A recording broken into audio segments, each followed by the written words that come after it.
네, 윤석열 정부 들어 첫 특별 사면에 정치인과 고위공무원이 배제된 것과 관련해 윤 대통령은 민생과 경제에 중점을 뒀기 때문이라고 설명했습니다. 관심을 모았던 이명박 전 대통령이 제외된 이유는 구체적으로 밝히지 않은 가운데 이 국민 여론을 고려한 조치가 아니냐는 해석이 나옵니다. 정주희 기자입니다. 윤석열 대통령은 임시 국무회의에서 광복절 특별 사면안을 의결하기에 앞서 출근길 문답에서 이번 사면의 방점을 민생과 경제 살리기에 뒀습니다. 전 세계적으로 이런 경제의 불안과 이런 변동성이 확대되고 있기 때문에 제일 중요한 것이 민생이고 경제가 또 활발히 돌아갈 때 거기에서 또 숨통이 트이는 것이기 때문에 거기에 방점을 둔 것입니다. 일각에서 한때 예상됐던 이명박 전 대통령 등 정치인 사면이 배제된 이유는 명확히 밝히지 않았습니다. 친이계에서는 아쉬움이 터져나왔습니다.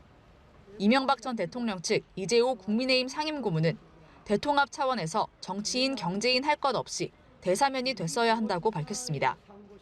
윤 대통령도 MB 사면을 막판까지 고민하다 국민 여론을 고려해 제외하기로 결정했다는 관측이 나옵니다. 지지율이 20%대로 추락해 국정 운영 동력이 약해진 데다 폭우로 큰 피해가 발생한 상황에 자칫 정치인 사면이 국민 반감만 더 키울 수 있다는 판단 때문입니다. 여권 핵심 관계자는 정치인 사면이 당장 꼭 필요하지 않다고 말했는데 국민 정서상 시기가 좋지 않다는 의미로 해석됩니다. 윤 대통령이 줄곧 이 전 대통령 사면 필요성을 언급했던 만큼 정치권에서는 최근까지 사면 가능성을 높게 봤습니다. 20몇 년을 수감 생활을 하게 하는 건 안 맞지 않습니까? 과거의 전례에 비추어서라도. 네.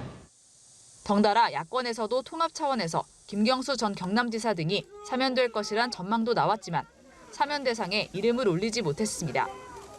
따라서 윤 대통령이 연말 성탄절이나 신년 특별사면에는 이 전 대통령 등 정치인을 포함할 수 있다는 관측이 나옵니다. 연합뉴스TV 정주희입니다.